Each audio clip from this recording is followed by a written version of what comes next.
Quem trouxe a nossa lição, por gentileza, abra na página 40. Página 40 vai ser o nosso primeiro assunto abordado na noite de hoje. Hoje nós queremos trabalhar alguns assuntos bem pontuais. Acredito que esses assuntos vão contribuir de forma considerável, significativa para a nossa vida, nosso ministério e o nosso aprendizado da palavra de Deus. Eu costumo dizer que o conhecimento, principalmente de bibliologia, ele é um conhecimento que, na verdade, se torna uma arma potencial.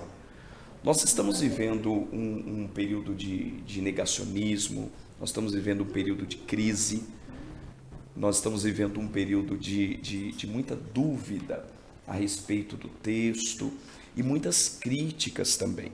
Eu não sei se vocês perceberam, mas o período que marca a nossa sociedade é, na verdade, motivado por um ambiente histórico, por um comportamento moral que nós chamamos de... Quem já ouviu falar dessa palavra aqui, ó?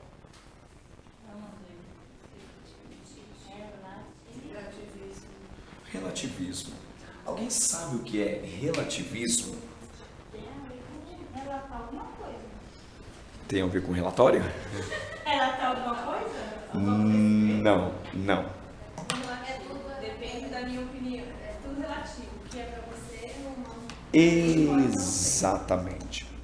Vocês perceberam que hoje as mais variadas formas de comunicação, como a ciência, a arte, o cinema, a religião, a política, todas elas, até mesmo a igreja evangélica, pasmem os senhores, pastor Guilherme, até mesmo a igreja evangélica, e quando eu falo igreja evangélica, eu não falo do nosso mundo, a de refúgio, no meu caso a minha denominação, mas eu falo a igreja evangélica no Brasil, tá? Todos nós, infelizmente, e todos esses segmentos que eu acabei de citar, infelizmente, estão naufragados, estão imbuídos, dominados pelo que nós chamamos de relativismo. A irmã Cibele colocou muito bem. O que é o relativismo? O relativismo é uma tentativa de desconstruir tudo o que tradicionalmente foi aceito como verdade.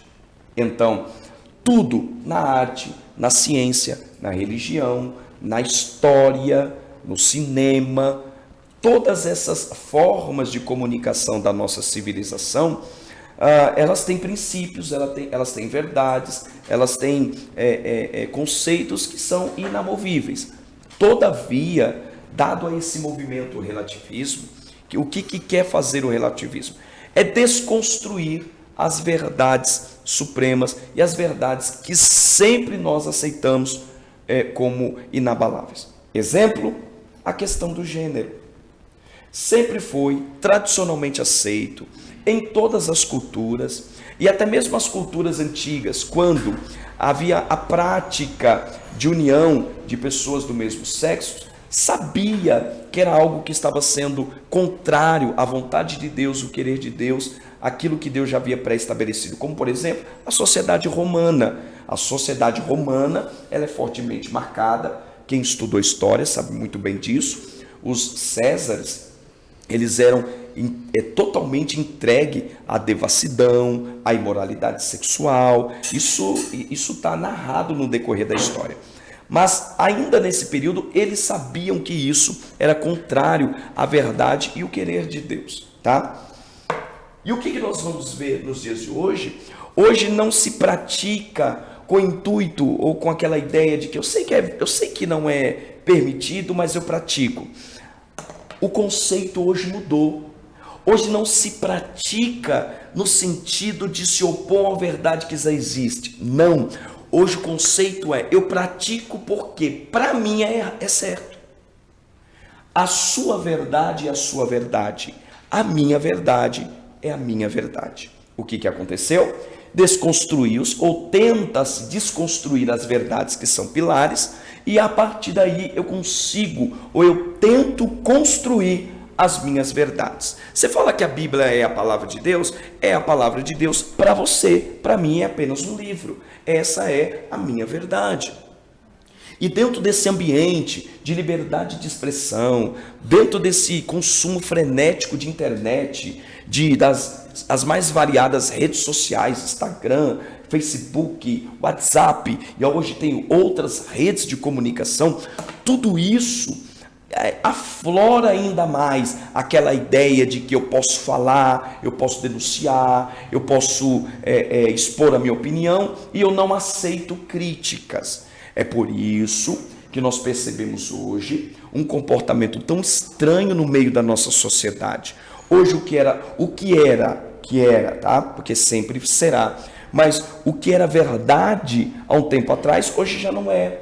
O que era comumente aceito como ético, hoje já não é. Então nós estamos vivendo nesse ambiente, e pasmem os senhores, esse movimento, esse comportamento, essa anomalia no meio da sociedade, em algum momento, quando nós não nos policiamos, quando nós não vigiamos, quando nós não colocamos o cercado da palavra de Deus, esses pensamentos sorrateiramente vão entrando no interior da nossa igreja, e por que não dizer a nossa igreja brasileira vem sofrendo demais com o chamado relativismo. Hoje, há um tempo atrás, o pastor se pregava no púlpito e não havia nenhum questionamento sobre sua pregação.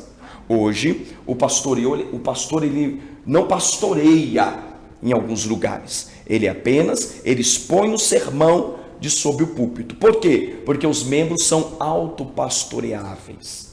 Hoje eu sou pastor meu, eu sou meu pastor. Eu vou para a igreja para ouvir o pastor Guilherme, mas quem dá as decisões, quem toma as principais decisões sou eu. O que eu acho sobre a doutrina é parte de mim mesmo. As minhas decisões eu tomo segundo o que eu acho que é certo. Então hoje, até para pastorear, pastor Guilherme, tá difícil, tá? Então, por conta desse relativismo. E por que é interessante dizer isso introdutoriamente, irmãos? Porque isso vai desaguar no quê? Na crença de um livro. Que livro? A palavra de Deus. Porque nós entendemos ser o texto sagrado, o texto que nos foi entregue mediante uma revelação e inspiração dos autores. Sim ou não? Agora, pasmem os senhores. Essa inspiração, essa revelação, essa crença como o livro sendo um padrão normativo está sendo questionado. Lá fora é normal se esperar isso, mas aqui dentro soa meio estranho. Então, diante desse cenário de uma sociedade relativamente relativista, de uma sociedade que perde a essência de seus valores, primeiramente valores morais e depois valores cristãos, é neste ambiente que a falta de crença no livro aumenta, surge a necessidade daqueles que carregam o texto em suas mãos fazerem a justa defesa. Então, eu digo de forma introdutória, conhecer bibliologia é fundamental até para você evangelizar. O processo hoje de evangelização, eu sou de um tempo que a gente pegava uns folhetos, colocava nas mãos e saíam à tarde para evangelizar. Ainda alguns bons crentes fazem isso nos dias de hoje, embora já é um movimento e uma atividade muito rara, mas ainda existe hoje, tá? Então esse era o nosso exercício. Hoje já não basta. Hoje você tem que ter preparo. Você pode ser abordado na rua, alguém perguntando alguma questão concernente à Bíblia. Por quê? Porque hoje é um viral se questionar eventos da Bíblia. Você já percebeu? Virou um viral hoje. Será que de fato Adão e Eva existiu? O dilúvio, será que foi verdadeiro? Será que não foi uma história?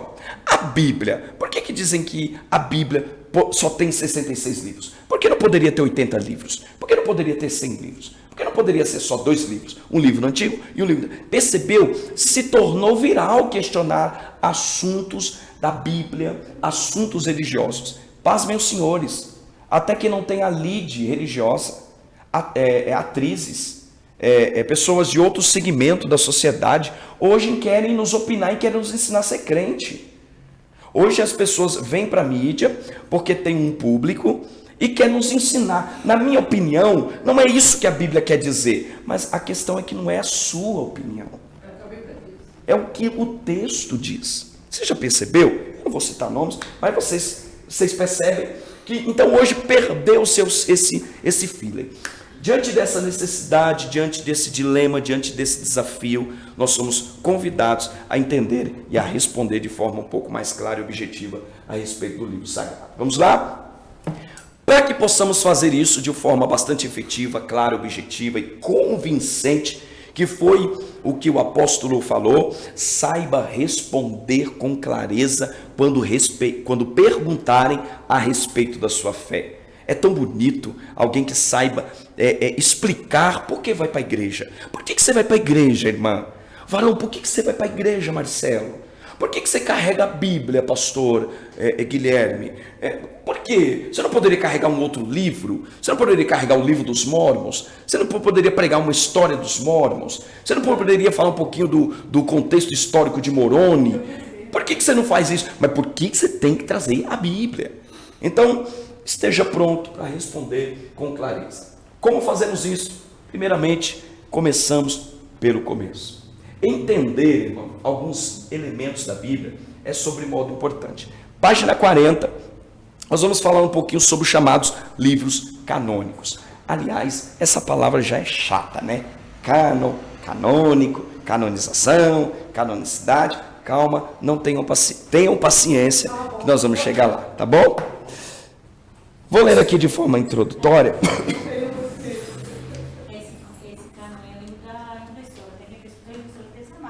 A Canon, é Canon, né? É Canon. Da impressora. Aí da impressora você já lembra dos livros impressos, que a Bíblia foi o primeiro livro impresso, né, irmã? É óbvio que a irmã pensa nisso, claro. Óbvio. Você acha que ia ficar só na impressora, né, varão? Tá indo ali o vaso. Sabemos que todos os 66 livros da Bíblia foram inspirados pelo Espírito. Mas houve um processo histórico para que esses livros fossem reunidos e colocados em um volume, chamado de cânon, vara de medir em grego. Esse vocábulo se aplica aos livros rigorosamente de acordo com a medida e que tem o selo de inspiração divina. Queridos, o que seria, de forma bastante rasteira, o que é cânon? Cânon é um selo, tá? Selo. O que é um cânon? Cânon é um selo. Selo, tá? Os livros canonizados são, na verdade, os livros selados, tá? Nós vamos explicar isso um pouquinho mais à frente. Cânon é uma característica que ele vai adquirir, tá? De todos os livros que nós temos na Bíblia.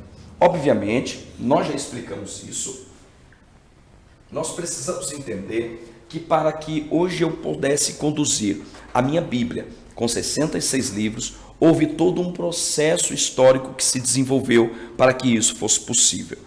A essa altura, vocês já sabem que inicialmente a Bíblia não era um único livro, a Bíblia era uma série de escritos em rolos, inicialmente no papiro, e depois, com o passar do tempo, foi aprimorando, e então se utilizou um pouco mais o pergaminho, e que com o desenvolvimento, com todos os elementos que foram servindo de benefício para a escrita, como por exemplo o chamado texto, o texto de Gutenberg, nós temos a evolução, nós temos o suprassumo do texto, que aí a gente já tem textos impressos. Tranquilo quanto a isso, irmão? Só para a gente estar trazendo, de vez em quando a gente vai estar trazendo alguma coisa de trás, fazendo um ponto de ligação para a gente atingir a conectividade necessária, tá bom? O que acontece? Eu tenho uma série de fragmentos, tá? De textos, e esses textos eles são lidos e cridos como palavra de Deus. Só que esses textos eles não estão reunidos, porque foram 40 autores que escreveram. Só que esses 40 autores, irmão Silmar, estão dentro de um ambiente totalmente diverso. Por exemplo, nós temos um período onde a Bíblia foi escrita. A Bíblia foi escrita num período de aproximadamente 1.600 anos. É muita coisa. O período em que se começou a escrever o primeiro livro da Bíblia até o último da Bíblia fecha um período de 16 séculos. A grande questão é como reunir tudo isso. Como chegar a um livro homogêneo, harmonioso, um livro cadenciado, um livro que respeita todo e qualquer limite da literatura, da profecia, da harmonia, do convencimento, da autoridade. Como se chega a isso? A isso nós damos o nome de canonização. Eu vou falar de forma bastante rasteira. Essas folhas precisam ser reunidas. Esses textos precisam ser acoplados. Esses textos precisam estar em conjuntos. Até porque Bíblia, nós aprendemos que Bíblia é uma palavra que está no plural. Bíblia significa coleção de livros. Bíblia no latim está em plural e significa coleção de livros. Então, o que aconteceu? O cânon do Antigo Testamento, ele ficou pronto já no Antigo Testamento. Aproximadamente no ano 445, nós já falamos isso, um habilidoso escriba reuniu todos os escritos do Antigo Testamento. Por quê, irmãos? Foi uma atividade fácil ou foi difícil? O que os irmãos acham? Difícil. Relativamente difícil. Se a gente parar para pensar, Moisés começou a escrever o Pentateuco por volta de 1300, 1400 antes de Cristo, tá? O habilidoso escriba Esdras, ele faz o processo de canonização por volta do ano 445, 450, 460. Só aí nós temos intervalo de quanto tempo? 1000 anos. Então percebe, não foi um trabalho dos mais fáceis.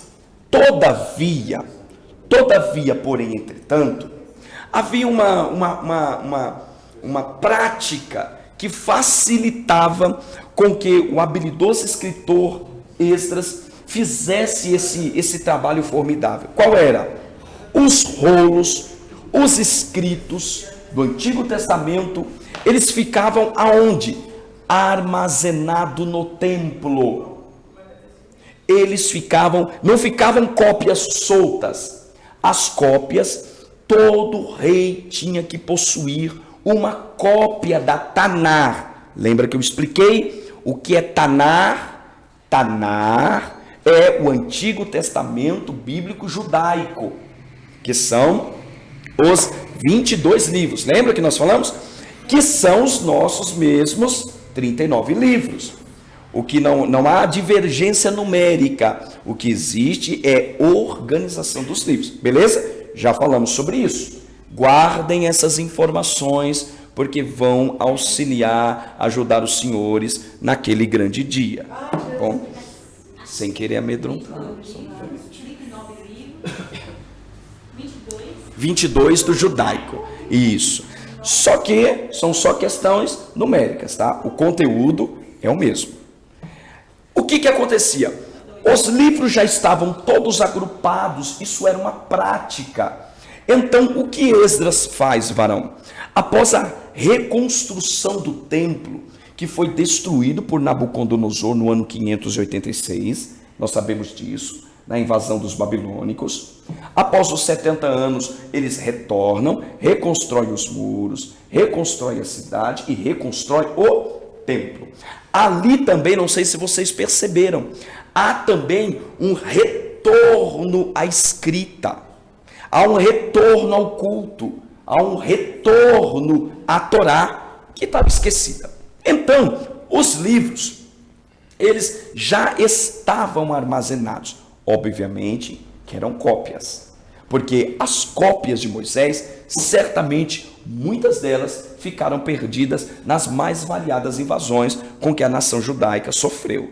Pensa, irmãos, foram 3 cativeiros, foram períodos de guerra, de perseguição. O próprio Deus permitiu inúmeras vezes que a nação vivesse subordinada às outras nações. Um exemplo disso é o período dos juízes. Há inúmeras destruições, há inúmeros períodos de servidão. Então, todo esse contexto histórico, toda essa vida, pastor Guilherme, conturbada de Israel, faz com que a preservação dessas cópias se torne um grande desafio.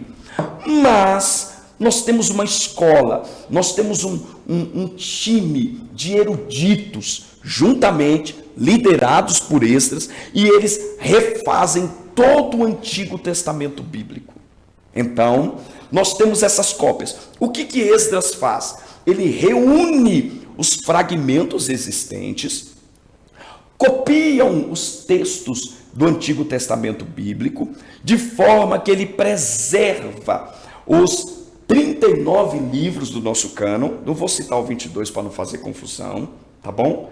Os 39 livros ele conserva. Então ele separa o Antigo Testamento, quando entra no período dos 400 anos de silêncio profético, o Antigo Testamento já existe, o Novo não, mas o Antigo já está consolidado. Lembrem disso.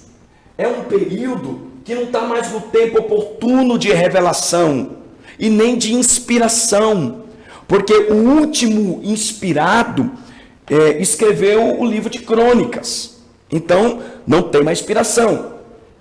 Depois a gente explica isso, mas o último livro do Antigo Testamento é Crônicas, tá? Não é Malaquias. Isso é para um outro assunto, tá bom? Oi? É o livro de Crônicas, porque a nossa Bíblia, ela não está de forma cronológica, tá? Ela está mais... Exato. Mas assim, agora pensa, se a sua Bíblia começasse com Paulo explicando a respeito de algumas questões teológicas que estavam acontecendo na cidade de Galácia, que foi, teoricamente, o primeiro livro a ser escrito, você entenderia alguma coisa? Não entenderíamos nada. Então, a Bíblia, de forma lógica, como ela está, nos auxilia significativamente para o nosso aprendizado, tá bom? Mas vamos lá, como ela não está em forma cronológica, mas em forma lógica, o último livro é o livro das Crônicas. O que acontece? No ano 445, ele reúne, ele sela... Cadê a palavra sela? Eu já apaguei. Ele sela, tá? Ele sela os textos. Esses livros estão selados, carimbados, eles têm selo de autenticidade. Aqui, fechou o cânon do Antigo Testamento? Sim, mas houve uma reunião na cidade de Jâmia, isso não está na apostila, isso por volta do ano 90 depois de Cristo, aonde? Na cidade de Jâmia, antiga Jâmia, tá? Essa cidade ela é antiga. Atualmente, ela é conhecida como a cidade de Jope. Por que é importante essa cidade? Porque foi aqui que foi realizado o concílio que fechou, que de forma definitiva estabeleceu o Antigo Testamento. Então, o concílio de Jâmia foi o martelo final para o que nós conhecemos de canonização dos textos do Antigo Testamento. Agora, é importante dizer, esses livros já estavam consolidados ou não?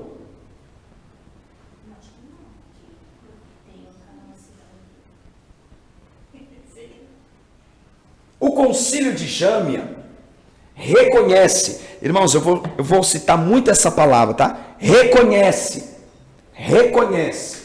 O concílio de Jâmia, ele reconhece o Antigo Testamento. Mas o Antigo Testamento já estava validado? Sim, irmãos. No ano 445 a.C. Quem fez isso? Esdras e a sua comitiva. Então, Jesus já cita o Antigo Testamento. Oi? 445 antes de Cristo. Data importante. Anotem. No ano de 445 é que ficou fechado o cânon do Antigo Testamento. Ó, irmão, mas agora não entendi nada. É 445 ou é 90? Irmãos, 90 foi feito um concílio formal. 90 depois de Cristo. Por Esdras. Isso. O habilidoso escritor Esdras. Tá bom? 445. Data importantíssima. Que a gente não pode deixar passar desapercebido, Renan. 445. No ano de 90, foi feita uma reunião formal, confirmando tudo o que havia sido decidido na reunião, na grande comissão de Esdras, em 445. Tá bom? Isso aí fica ainda na canonização. Isso aqui, isso. Digamos que esse aqui, o que é a canonização? Canonização, ela é um processo. Canonização não é um evento. A canonização, ela é um processo. Eu vou explicar isso aqui um pouquinho mais na frente, quando a gente explicar essa jogadinha aqui. Deu para entender, irmãos? No Antigo Testamento Bíblico, no ano 445, já havia fechado o Antigo Testamento? Sim. Quem é o responsável que lidera todo esse trabalho engenhoso de agrupamento dos textos e dos rolos do Antigo Testamento Bíblico? Isso é importantíssimo, tá bom? Jesus já cita o Antigo Testamento em suas 3 divisões principais: escritos, poesia e profecia. Ele vai fazer isso em Lucas, capítulo 24, verso 44. Jesus já cita o Antigo Testamento Bíblico. Portanto, ele já estava validado, consolidado. Tá bom? E nos anos 90? Os judeus, parte de alguns cristãos também. É por isso que esse concílio ele é importante, irmãos. Porque no concílio, não foi concílio, mas na assembleia, digamos assim, de Esdras, quando ele bate o martelo nos livros do Antigo Testamento, existia a igreja. Posso apagar isso aqui, irmãos? Oi, obrigado. Os judeus. Quem preside, irmã? Quem preside são judeus, tá? Mas tem uma participação da igreja aqui pela primeira vez. Isso não havia acontecido. Eu estou falando olhando para você. É assim mesmo. Eu estou olhando para você. Entendeu? Então, assim, por isso que esse concílio ele é importante. Porque aqui, varão, a gente tem praticamente os 2 braços, os 2 veios da teologia chamada de judaico-cristã. Tá bom? Queridos, está dando para entender? Tem alguém naufragando aí voando ou tá de boa? Tranquilo? Filho do Guilherme? De boa, queridão? Na paz? Glória a Deus. Seu nome? Henrique. Eu chego lá, varão. Eu chego lá. Eu sei o nome da maioria da sala. Eu chego lá. Tá bom? Vamos lá. Irmãos, para a gente falar de cânon, vamos lá. O que é cânon? Cânon é uma vara de medir. O que é cânon? Cânon é uma vara de medir. O Kevin não gosta que eu use essa parte aqui, mas eu vou usar só para vocês verem aqui. Como vocês estão presentes, sala de aula, o Kevin está ausente, eu vou usar só para anotação. Não, vou colocar aqui por enquanto. Bom. É um selo. Ai, gente, desculpa. É selo como característica, tá? São livros selados. Agora é a definição da palavra cânon. Desculpa, eu não expliquei isso aí. Então, assim, cânon. Aí já é um outro.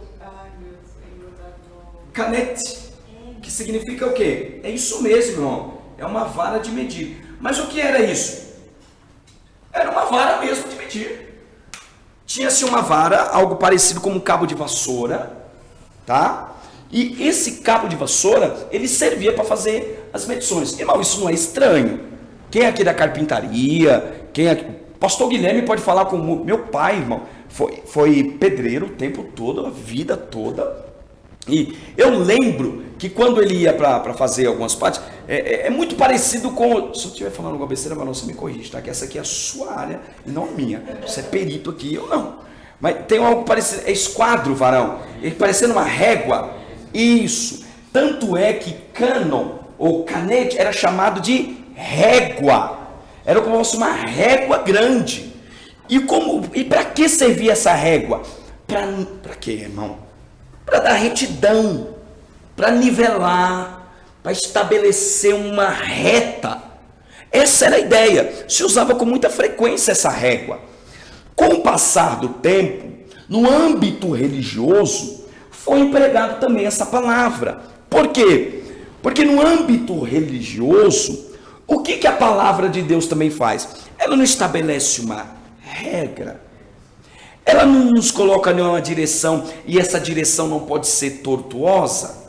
Muito pelo contrário, ela tem que ser uma linha reta. Aliás, tortuosidade é o significado da palavra pecado. A palavra pecado, em uma das traduções, seu significado, a sua etimologia é tortuosidade.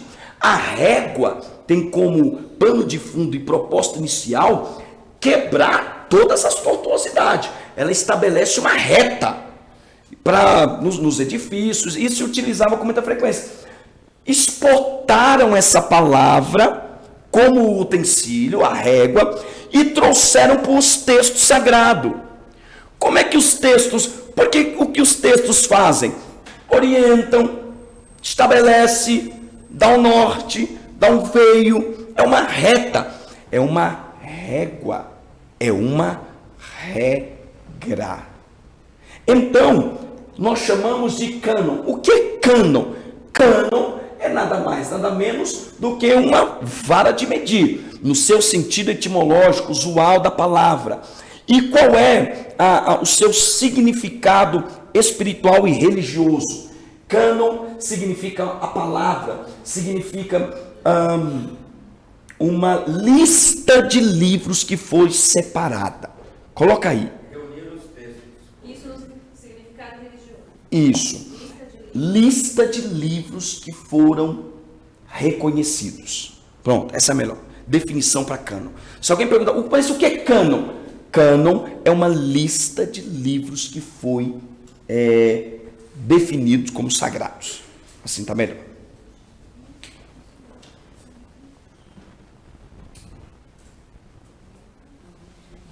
Irmão, essa definição é muito importante, tá?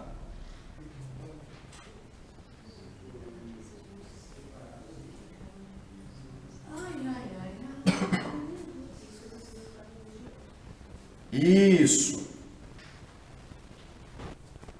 Eles foram separados e definidos como sagrados. Vai te ajudar muito na prova isso aqui. Esse é o... Só uma definição, tá?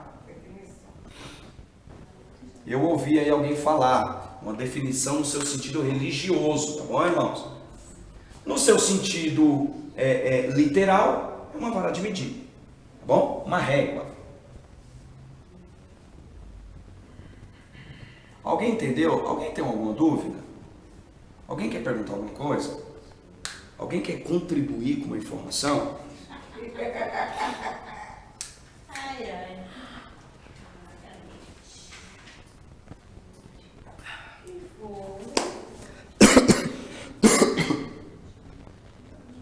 Vamos lá? Separados e definidos como sagrados.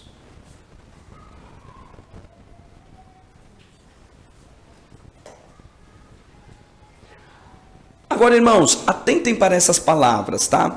Elas são similares, mas elas não são sinônimas, tá? Cânon, canonização, canonicidade. O que é cada uma delas?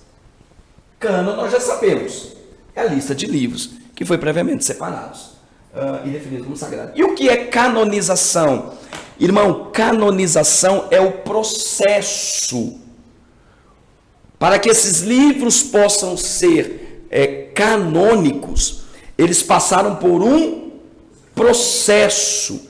Tanto é, irmãos, guardem isso, canonização ou cânon, essa lista não é uma escolha, não é uma preferência de quem quer que seja, é um reconhecimento de livros que já são tidos como sagrados.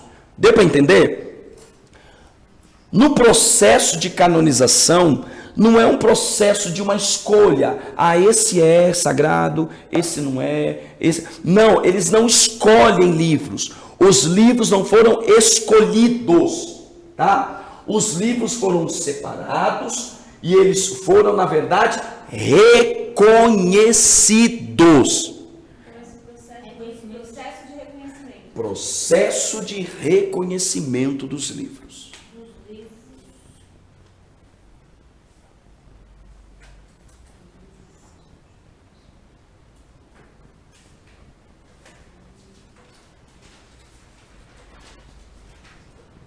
É um processo de reconhecimento.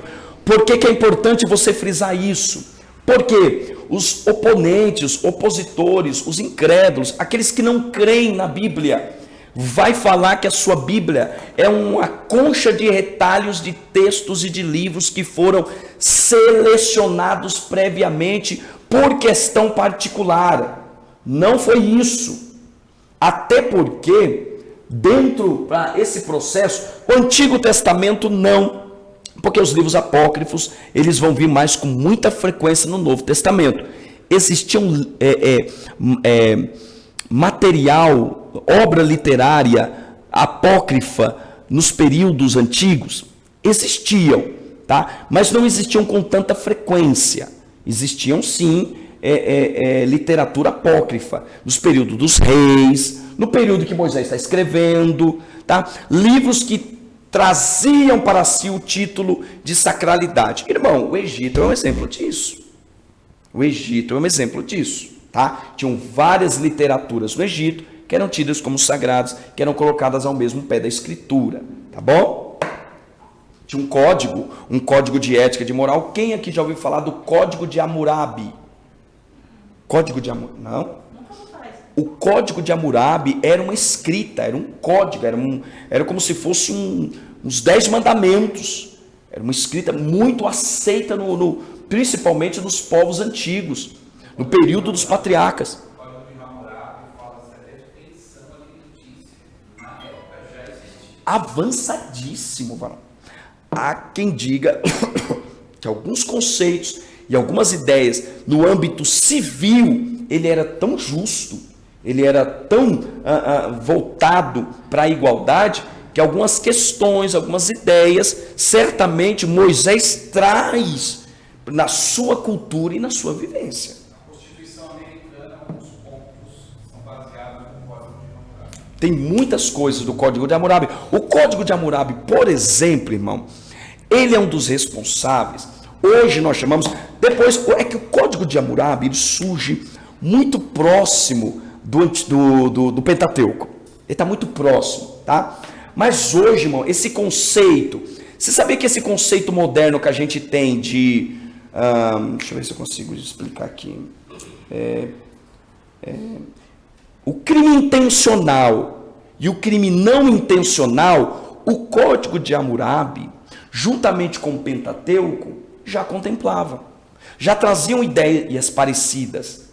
Aquela ideia de crime doloso e crime culposo é algo extremamente moderno dentro do nosso Código Civil. Sim ou não? Sim, mas esse conceito já vem do Código de Hammurabi e também do Pentateuco. Foram obras literárias sensacionais. Obviamente que o Código de Hammurabi ele é um escrito que serviu para a sua civilização e o Pentateuco é a revelação da palavra de Deus para nós até os dias de hoje, tá bom? Mas muitas ideias, conceitos, verdades praticados no dia de hoje. Olha, irmão, há quanto tempo nós estamos? Crime culposo e crime doloso, tem intenção, não tem intenção de matar, já estavam prescritos, tanto no Código de Hammurabi quanto no Pentateuco escrito por Moisés. É a palavra de Deus que é muito mais atual do que o jornal que vai sair amanhã do Folha de São Paulo, tá bom?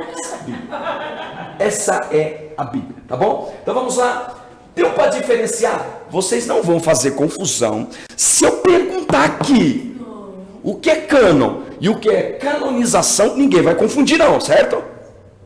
Cânon é uma coisa, canonização é outra.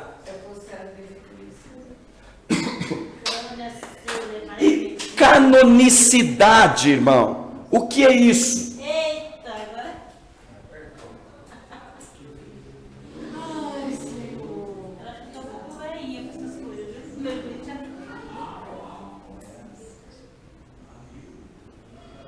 Característica dos livros. Característica dos livros.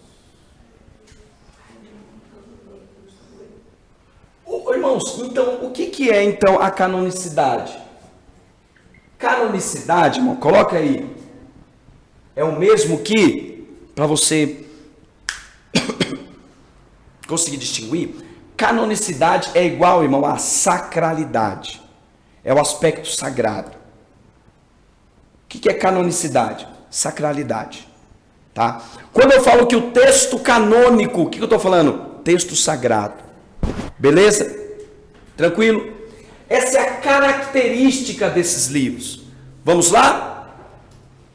Para que eu tenha uma lista de livros, há um processo de reconhecimento, e esses livros, após passar por esse processo, estão inseridos de uma lista e recebem uma característica. Que característica é essa? Canonicidade. Deu para entender? Tranquilo?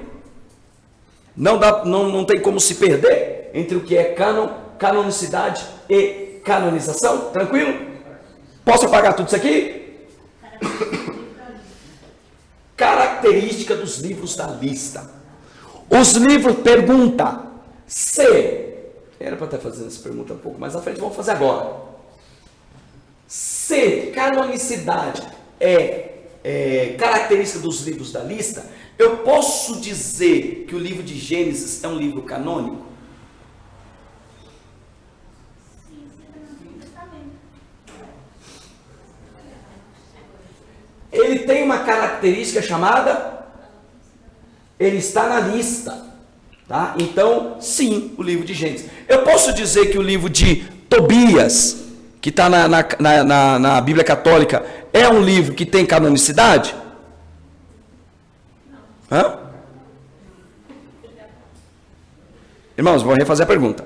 O livro de Tobias, que está na Bíblia Católica, ele tem também esse selo, canonicidade e a sacralidade. Sacralidade é uma característica dos livros da lista. Que lista? A lista que passou pelo processo do reconhecimento. Portanto, o livro de Tobias... Não, irmãos. Ele não tem selo de sacralidade. Tá bom? Então, fique atento a isso. Só para acordar aí, tá? Só para dar um up. Tá bom? E o livro de Judite? Não. E o livro de Esdras? Sim. E o livro de Esther? Sim. E o livro de Tiago? Sim. E o livro de Pastor de Hermas?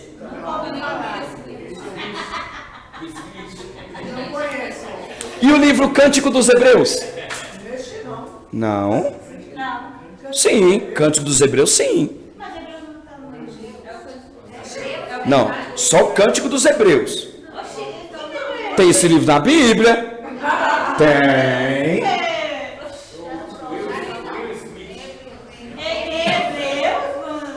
Cântico dos Hebreus? Tem. Não tem um livro lá que é só Cânticos dos Hebreus? Não, ele é cantado de Salomão. Estou falando Cantos dos Hebreus. Não tem, sua Bíblia está incompleta.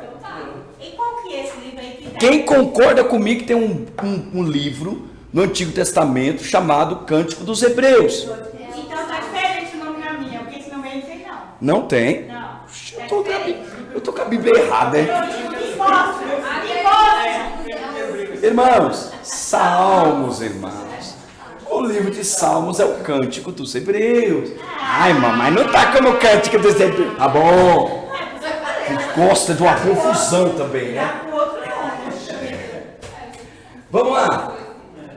Queridos. Sim. Não, olha. Eu ouvi, hein? Eu vou lembrar isso aí na prova. Eu vou lembrar disso. Eu senti um tom de ira aí. Vamos lá. Queridos, se eu tenho uma lista onde livros verdadeiros entraram, eu preciso me atentar para um detalhe. Existem livros falsos. Vou dar uma passada rapidinho. É um conceito já bem conhecido, tá bom? Livros apócrifos. Irmão, quando nós falamos de cânon, vamos passar pelos livros apócrifos, depois a gente chega lá. A gente tem um problema, irmão, com livros apócrifos. Sim ou não? Sim. Não é porque ele não está na sua Bíblia, tá? É porque temos sérios problemas com os livros apócrifos. Fora os que eu já citei, alguém poderia citar aí um livro apócrifo? Você sabe?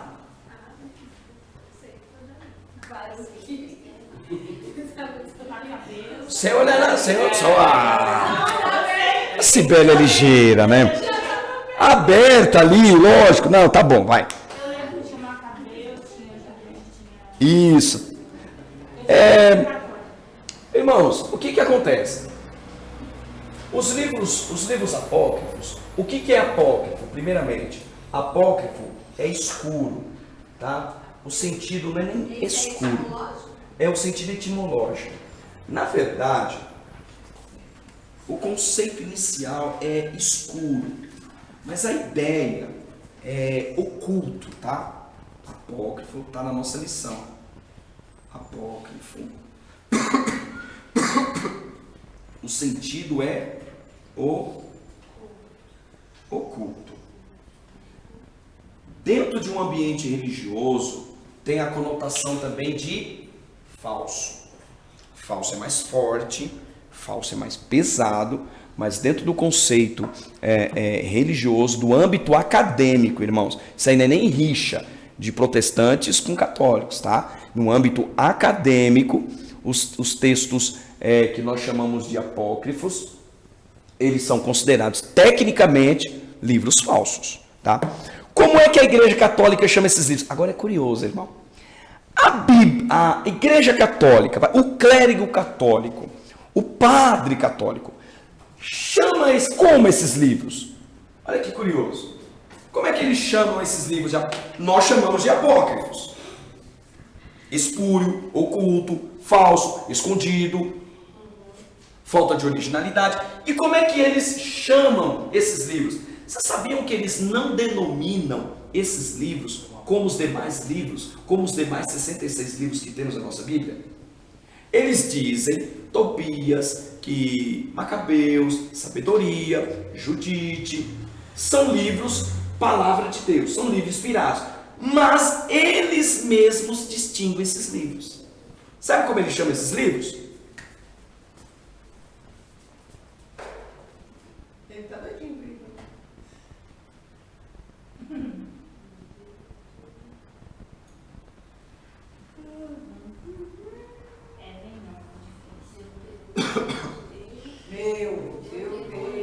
Deuterocanônicos. Anote isso. É um palavrão, mas o conceito é muito importante. Deuterocanônicos. Agora eu vou explicar para vocês que aí tem uma... Desculpa, assim que não é aqui. Deuterocanônicos. Presbítero Joabe, Deus te abençoe, vaso. Glória a Deus. Deuterocanônicos. Faço uma pergunta para os senhores e para as senhoras. Essa expressão, alguma coisa, te lembra alguma coisa nessa expressão? Opa! Deuteronômio. Eu vou pegar pesado, vocês vão ter que responder. Já passaram por isso. Lembra quando nós definimos cada um dos significados dos livros do Antigo Testamento? Mais precisamente do Pentateuco? Gênesis, Êxodo, Levítico, Números e Deuteronômio. O que significa a palavra Deutero. Difícil, né? De Deuteronômio. Então, qual o livro que enquadrou isso aí? Oi? Aí pegou um monte de livro e colocou dele, não é? Ou não? Isso. Aqui. Essa é o termo que eles denominam essa classe de livros. Quais livros? Judite. Oi? Tem uma outra.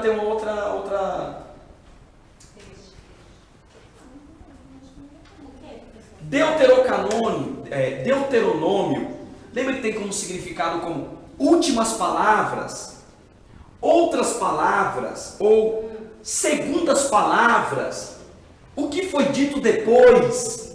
Não tem essa ideia do depois, Renan? Renan lembra? Renan tá olhando ali e falando, essa aula aí, não sei se não, mano.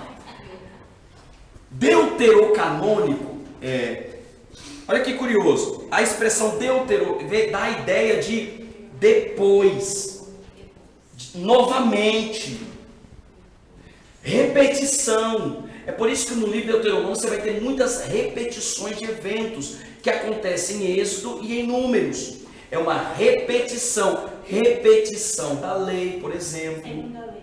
Isso, segunda lei. Olha que curioso. Esse livro que eles têm como sagrado, nós chamamos de apócrifos. Eles não chamam de apócrifos, mas chamam de deuterocanônicos. Os canônicos que vêm depois. Eita, Jesus. Segundo a definição deles, esses livros são chamados de deuterocanônicos, são os canônicos que vêm depois, segundo, a repetição, tudo à frente, entendeu? Na verdade, irmãos, não foi isso que aconteceu. Alguém diz assim, a sua Bíblia falta livros. Você vai dizer para ele assim, não, na verdade, nem a sua tinha os livros que agora tem. Irmão, isso aqui é um argumento acadêmico, lúcido, respeitoso, para você dialogar com qualquer católico. Nós vivemos no maior país católico do mundo. Então, saber defender a essência do livro, como boa parte de nós aqui viemos do catolicismo, tá? Então, vocês têm livro a menos. Não! Vocês colocaram o livro a mais. Quem é que vai lembrar disso aqui? Isso aqui é aula passada.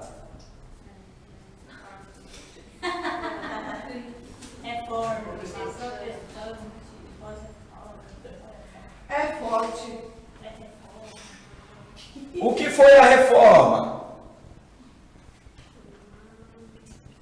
O que foi a reforma protestante? Não, com as suas palavras, não precisa ser técnico não. O que foi a reforma protestante? Jesus, estava todo mundo aqui na aula passada. Tirando o Guilherme. É a amnésia. A reforma protestante não foi aquele movimento religioso onde Martinho Lutero foi uma revolução espiritual, não foi? Não foi? Ele saiu da igreja. Isso. Não aceitou os conceitos que estavam na Exato, irmã Sibeli. Não foi um rompimento. E o que foi a contra-reforma? Aí a igreja católica começou a criticar isso porque foi por conta da Bíblia que ele saiu porque a palavra não estava. Exatamente, irmão. É isso, Sibeli. Fechou o argumento. Martinho Lutero, inspirado por Deus, estoura a reforma protestante, questionando algumas práticas estranhas na igreja. Falamos isso aqui. Lembra? Falamos isso aqui. Só que essas práticas estranhas já estavam aqui, nesses livros, chamados de livros. Então eles já estavam nesses livros. Martinho Lutero se revolta contra os princípios desses livros, estoura a reforma protestante, assegurando que a Bíblia só tem 66 livros. Foi isso ou não foi? Foi.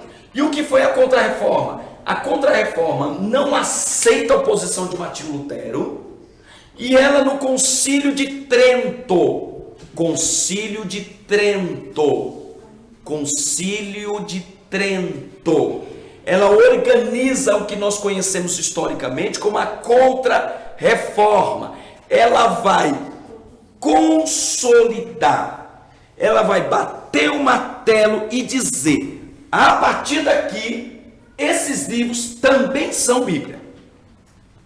Mais ou menos isso. Deuterocanônicos, os livros que vieram depois. Os livros, percebe, irmão?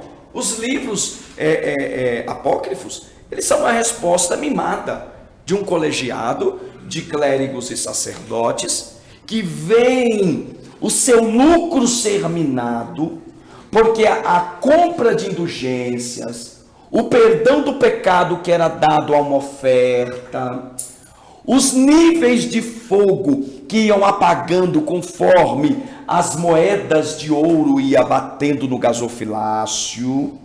Olha o que continha as teses de Martinho Lutero, que as pessoas que haviam perdido parentes e que essas pessoas estavam no inferno e que essa pessoa tinha que fazer uma oferta de ouro, de prata, de dinheiro, para quê? Para fazer com que as pessoas saíssem do inferno, fossem para o purgatório, que é como se fosse uma sala de espera mais condicionada.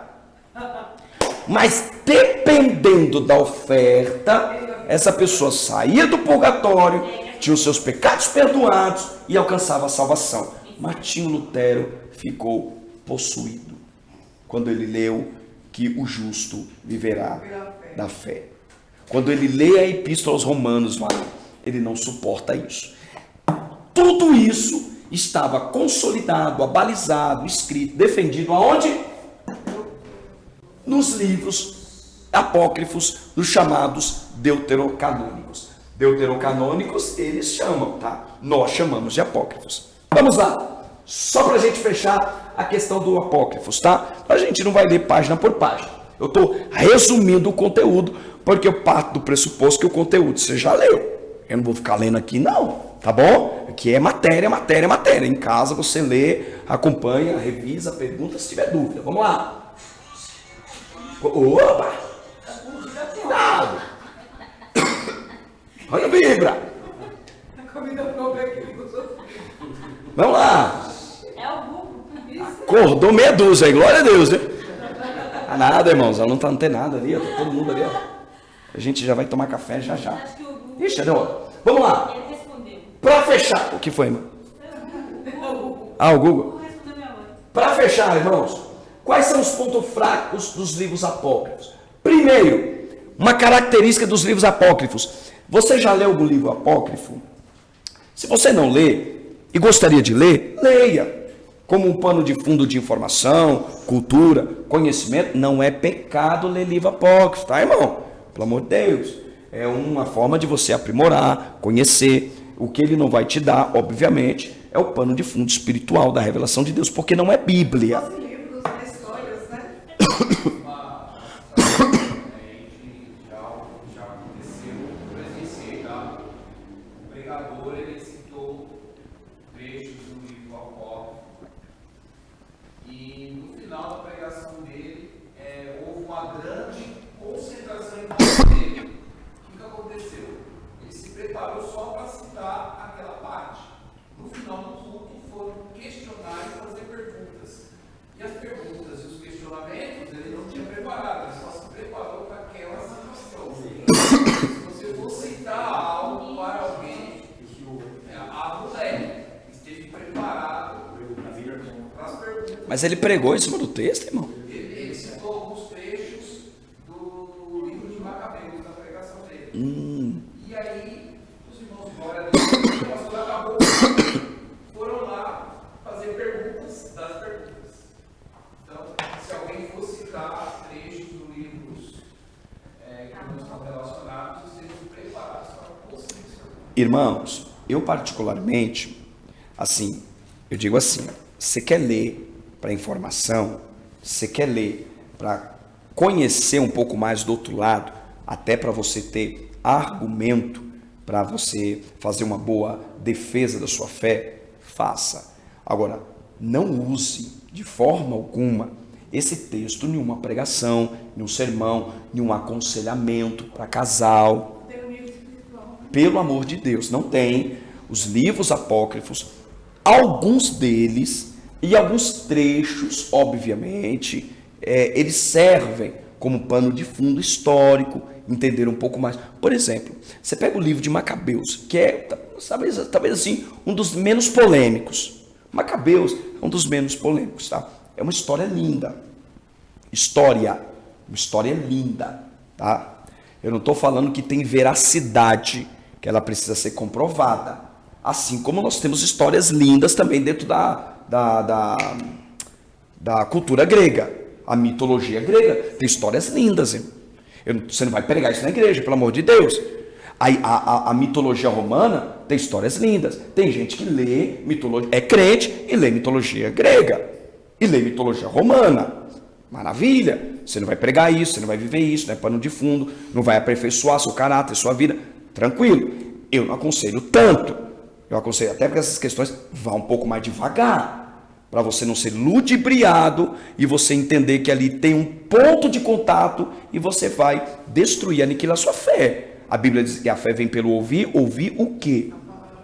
Pronto. Agora, se quiser um pano de fundo histórico. Agora, um problema que a gente tem. Imprecisão. Imprecisão o quê? É comprovado, irmão, que esses livros têm imprecisão histórica, imprecisão geográfica, irmão. Tem livros apócrifos que citam regiões que a arqueologia nunca descobriu. Cidades, varão, que nunca se ouviu falar. Entendeu? E que, na verdade, quando foram ver, a cidade não estava naquele ponto geográfico, estava em outro. Aí é uma imprecisão. Além de ter uns que não existem, e tem outras. Você pode falar, mas espera aí, não existe porque há não sei quantos anos atrás. Tudo bem, mas a citação é imprecisa. É a mesma coisa que eu falar que o Brasil está na Ásia e não está na América. Não dá? Para você falar que um livro canônico é um tiro no escuro, né, varão? Para você falar que um livro canônico cita o Brasil, está na América, você está falando porque o Brasil que está localizado na Ásia. Eu recebi essa inspiração e o Espírito de Deus me falou que o Brasil está na Ásia. O irmão, é uma incongruência, é uma inconsistência, é uma loucura.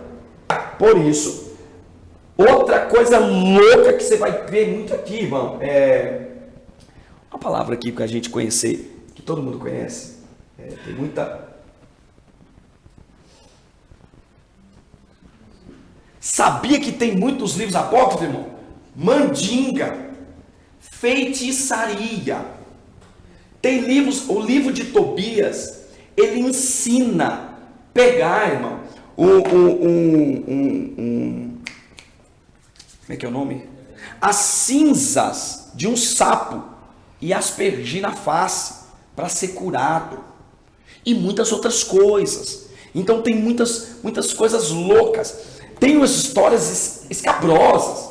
Alguém diz assim que quando Jesus era menino, alguém foi repreender quando ele era menino. Alguém repreendeu ele, que ele foi atravessar a rua. As histórias. Ele foi atravessar a rua, aí o rapaz falou assim, menino, olha para onde anda. Ele falou, quando ele falou, ele caiu morto logo na frente. Teve histórias. Isso aí eu acho que está no... Deixa eu ver se... É sério, irmão. Isso aí eu acho que está no livro de Judite, me parece. Tem uma história que diz assim, que teve um menino que encostou perto de Jesus para ouvir ele falar. Aí o menino pegou e bateu nas costas dele, e o menino virou como se fosse uma pessoa de madeira. Tocou, virou de madeira. Tem o toque de Midas, quem tocar virava ouro. É história, tá, irmão? Pelo amor de Deus, tá? Não está na Bíblia, tá? Não tem o toque de Midas, que diz a cultura grega, tocava, tudo que Midas tocava virava ouro. Tocou em Jesus, virou madeira. Olha que coisa, irmão. Tá no livro, irmão. Então tem umas histórias loucas, irmão. Tem umas histórias absurda dentro dos livros apócrifos, tá bom? Então, não dá, né, irmão? Imprecisão histórica, geográfica, mandingas, tá? Mandingas, no plural. Fora do tempo oportuno de revelação. Que tempo é esse, irmão? Onde é que surgem esses livros do Novo Testamento bíblico chamado de apócrifos? No momento do silêncio. Quanto tempo foi esse período? Os 400 anos de silêncio profético, irmão. Deus não falava mais com o homem a nível de revelação escriturística. Porque o cânon fechou a 445 antes de Cristo. Antes de entrar no silêncio profético, o cânon já havia sido fechado. Ô, irmão, se o cânon fechou antes do 400 anos de período profético, tudo que surge aqui dentro não pode ser canônico, irmão. É óbvio. Por isso que a história aqui não é inspirada por Deus, né? Exatamente, varão. Não tem selo de autenticidade. Não tem como ter selo de autenticidade. Por quê? Porque a lacuna de revelação fechou, irmão. Não dá. Fora do tempo oportuno da revelação. E para fechar, irmão, acréscimo ao padrão teológico tradicional. Isso entra cobrança das indulgências. Isso entra os feitiços que os livros orientam a fazerem para serem curados. Isso orienta histórias bizarras, tá? Tem muitas outras. Se vocês foram pesquisar, joga no grupo lá se você achar uma dessa aí também meio espalhafantosa, tá? Então tem a rodo essa gama, essa seleção de livros apócrifos, tá bom? A gente fecha por livros apócrifos por aqui, tá bom? Vamos passar um pouquinho essa questão do cânon que nós já citamos, cânon do Antigo Testamento. A gente volta falando um pouquinho do cânon do Novo Testamento e entrando já aí em inspiração bíblica. Pode ser? Intervalinho, vamos tomar uma aguinha, vamos tomar um café. Deus abençoe os irmãos, em nome de Jesus.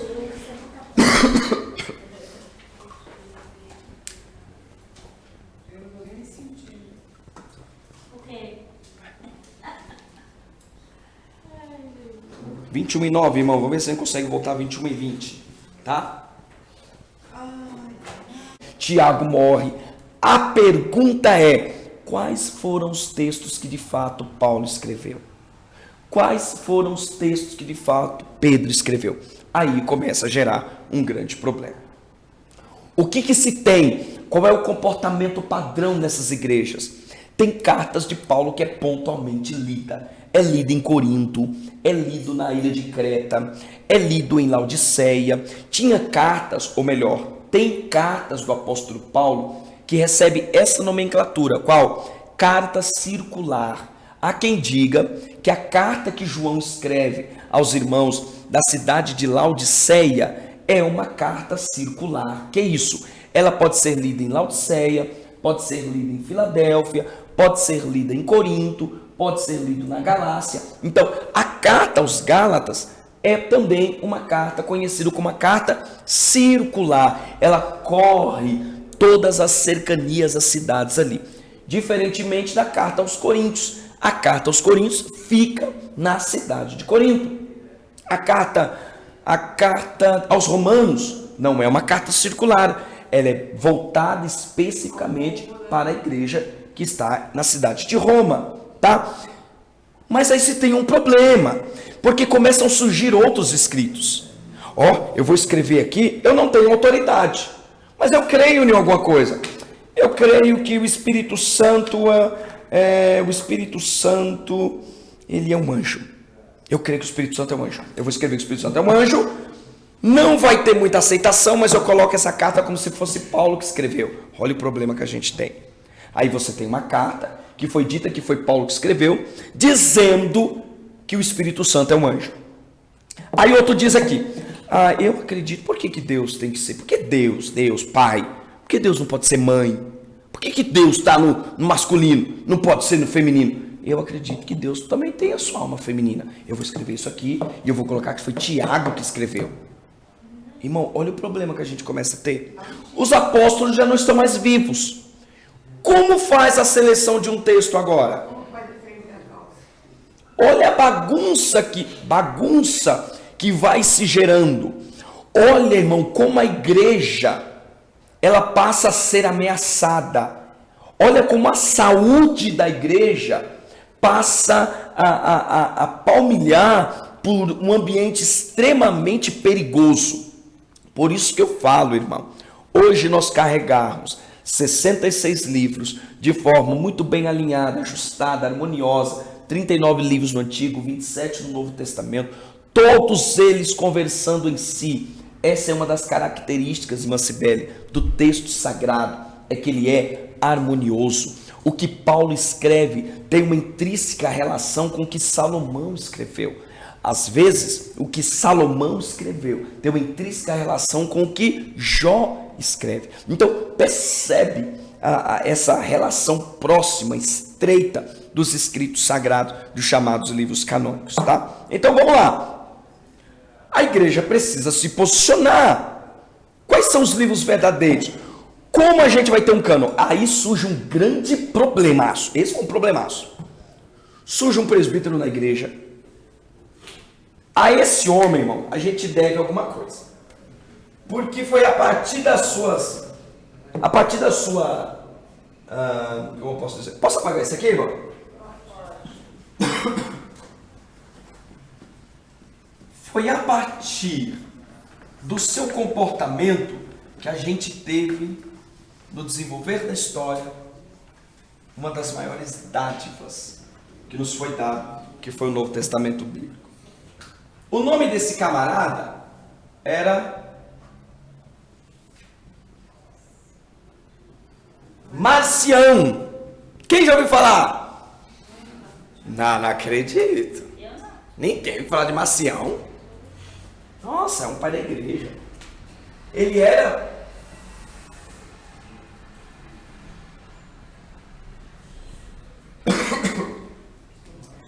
Marcião era um presbítero da igreja. Não é o pastor Márcio, tá? Extremamente conceituado. O que ele disse? A igreja precisa andar.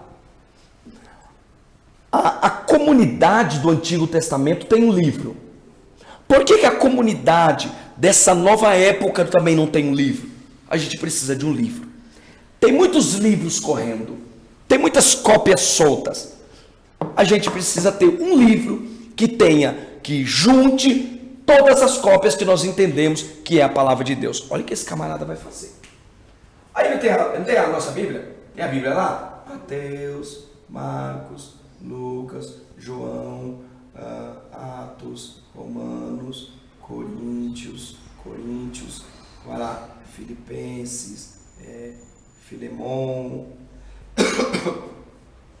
1 João, 2 João, 3 João, exemplo, tá, irmão? Apocalipse. E aí vai indo. Muitas dessas cópias já estão sendo lidas. Os apóstolos já morreram, tá? Mas as cópias ainda estão em circulação. Só que com o surgimento de novos pensamentos, a igreja se atentou para um detalhe. Opa, peraí. Nem tudo que a gente lê pode ser palavra de Deus. Como assim? Precisamos de um livro. A igreja precisa de um livro. Aí Marcião teve a ideia. Disse assim, nós teremos um livro. Só que eu estou vendo que tem umas ideias aqui que Paulo usa em Coríntios, que eu acho que não foi Paulo que escreveu, não. Não é inspirado esse livro. Eu cortar esse livro. Não quero esse livro na Bíblia. Não sei. Livro de Apocalipse é muito fantasioso. É um monte de símbolo. É um monte de coisa. É um monte de metáfora. Não, eu acho que isso aí é crendice do mundo antigo. Eu vou cortar o Apocalipse da Bíblia. João é muito melancólico. Filhinhos, não ameis uns aos outros. Não é a cara de João. João não escreveu uma coisa dessa. Não, eu também. Ele foi fatiando, de modo que chegou-se a uma Bíblia de apenas um evangelho,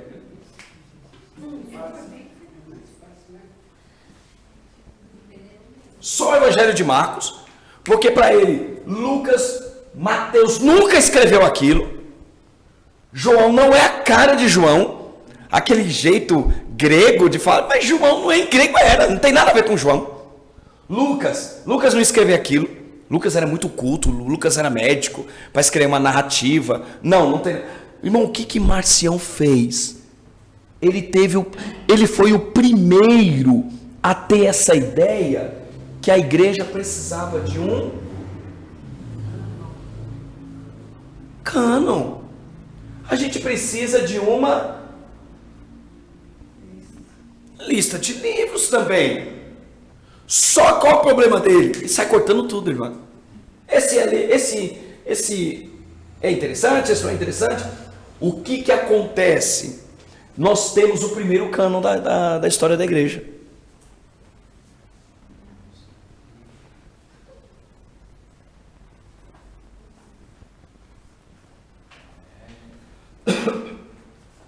O cânon marcionita. Pronto. Tá definido. Pronto. Ele tem a ideia de um cânon. Você vai conversar com ele, mano? Conversa lá, mano. Ele tirou o Apocalipse, mano. Ele tá de brincadeira com nós, né? Tirou o Apocalipse, mano. Irmãos, nada foge ao controle do Eterno. Deus tem a igreja na palma das suas mãos. A igreja foi eternamente construída, edificada, solidificada na palavra. Você acha que Deus deixaria a igreja sem uma palavra? A partir daí, a partir desse evento, começa a existir um outro evento. E aí eu vejo a providência do Eterno. Outros grupos começaram a se levantar e disse: opa, peraí, verdade, a gente precisa de um livro. A igreja precisa de um livro. Aí outros disseram: a igreja não precisa buscar livros, porque já existem livros que nós lemos e entendemos ser palavra de Deus. O que nós precisamos fazer é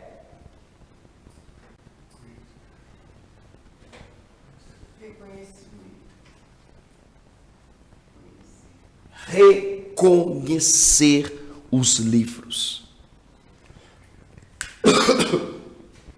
Esse reconhecimento não se deu da noite para o dia. Olha que curioso, irmão. O Antigo Testamento demorou praticamente 1000 anos para ser produzidos. Sim, se pegarmos o primeiro escrito de Moisés até o último escrito, que foi o habilidoso escriba Esdras, que escreveu 2 Crônicas. Mas o processo de canonização foi mais rápido. Agora, se você pegar, qual é o período de construção do Novo Testamento? Muito curto. Você pega aí, o primeiro livro foi escrito aproximadamente no ano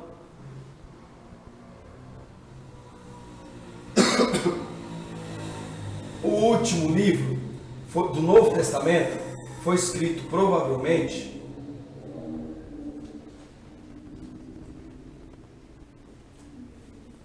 50 anos de produção, mas o reconhecimento só veio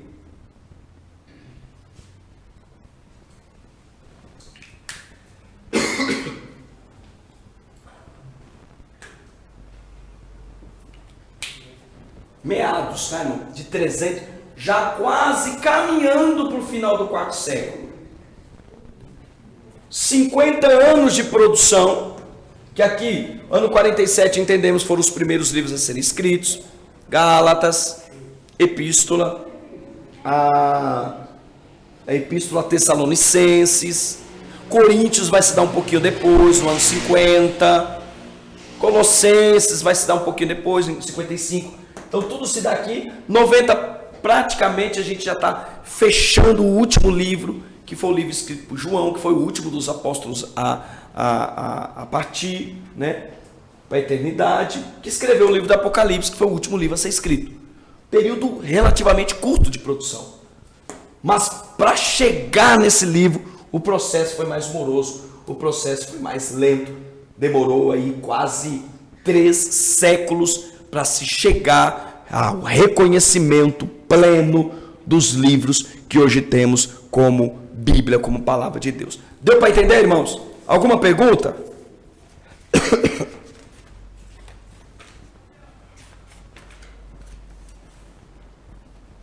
Cânon do Antigo, cânon do Novo, canonização.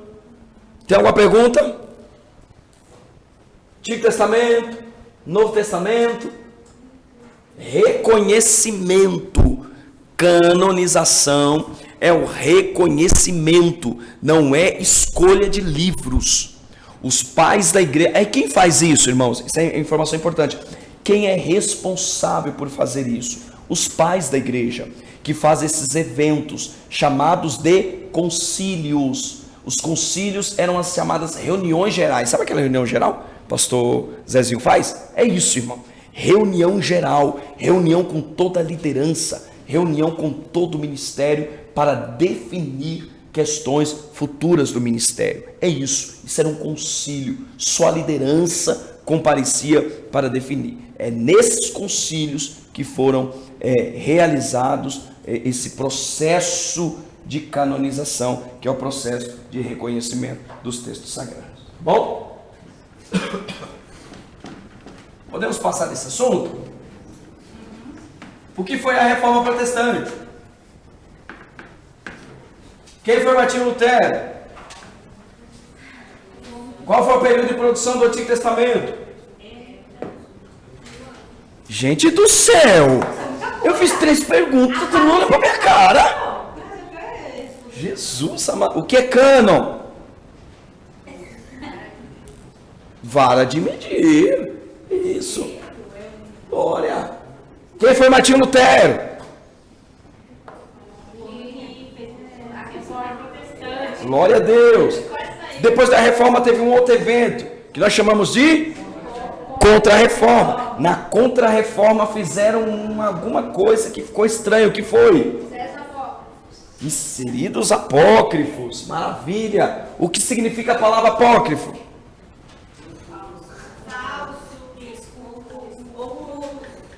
Como é que a Igreja Católica chama esses livros?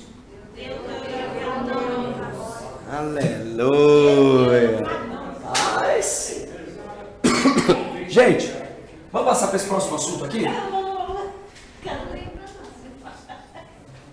Inspiração. A Bíblia é o livro inspirado por Deus, sim ou não?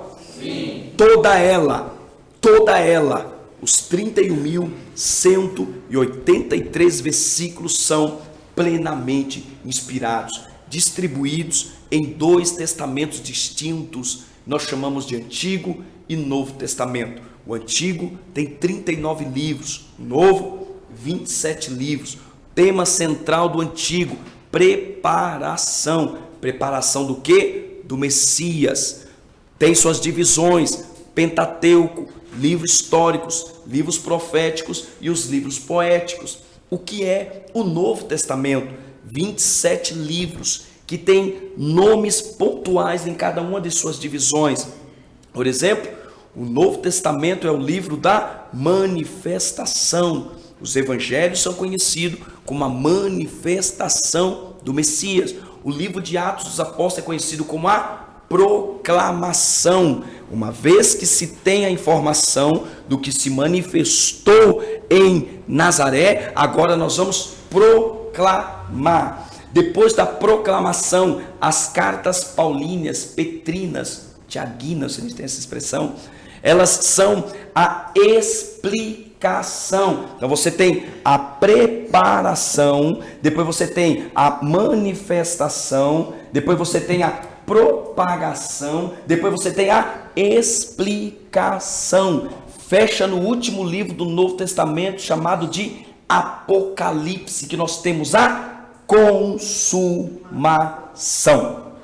Toda a Bíblia fala dele. Ele é o centro, ele é a espinha dorsal, ele é a visão dos profetas, ele é o exercício, a metáfora, o símbolo dos mais variados sacrifícios que eram feitos dentro do tabernáculo futuramente e depois, posteriormente, feito dentro do templo. Primeiro o templo, templo de Salomão, depois o templo templo de Zorobabel e, por fim, o templo de Herodes, tá? Alguém vai dizer que mas Herodes não construiu o templo. De fato, Herodes não construiu o templo. O templo do Novo Testamento é o templo de Zorobabel, mas não é o mesmo. É um templo totalmente repaginado, moderno, pomposo, que lembrava o antigo templo de Salomão. Tá bom? Tudo isso que eu acabei de falar, irmão, é o texto inspirado.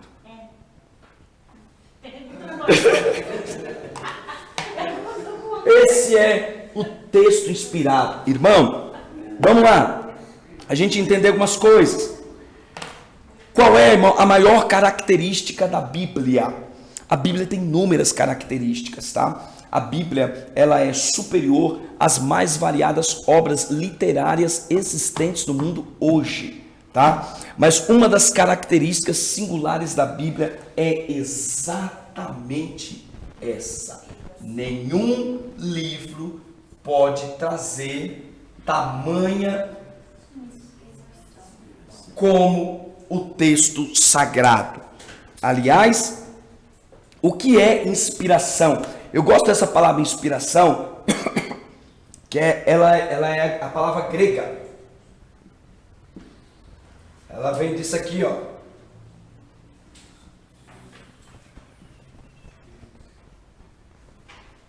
Pneustos. Sabe o que é pneustos? Está aqui na sua lição. Sopro. Isso. É como se Deus soprasse, trazendo plena inspiração aos escritores sagrados, de modo que eles escrevessem com tamanha maestria.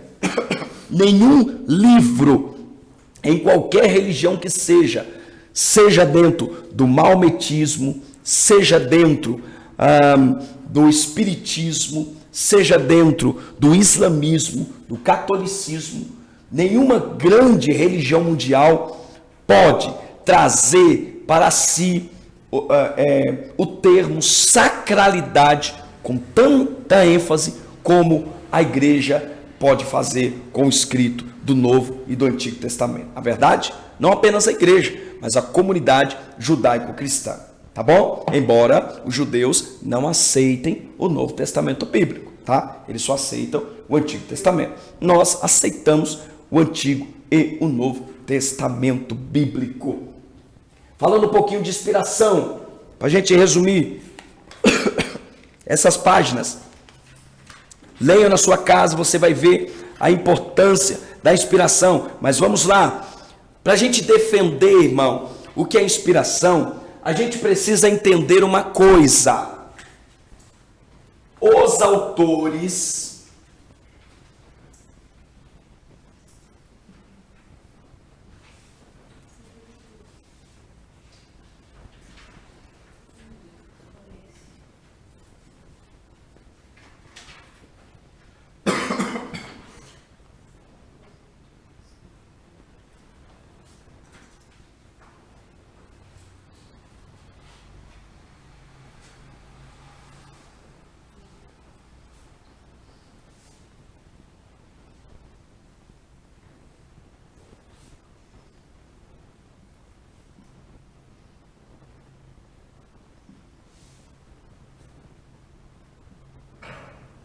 O que essa frase quer dizer, irmão? Irmãos, o que eu quero dizer quando eu estou dizendo essa frase? Os autores não foram meras máquinas de escrita. Você para pensar, tá bom. Eles foram inspirados por Deus? Tá. Então, Deus mais ou menos falou aos ouvidos deles, e eles ouviam e faziam assim, ó. Não, aí é na cadeia. Foi isso que aconteceu, irmão?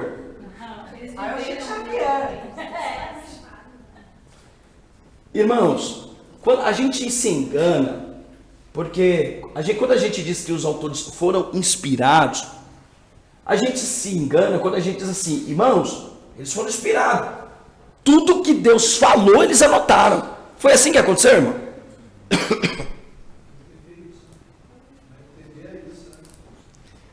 foi. Os autores tinham liberdade no processo da escrita. Liberdade não no sentido de escrever o que queriam.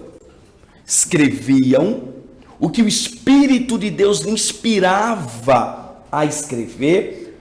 Todavia, isso tinha que acontecer, irmãos.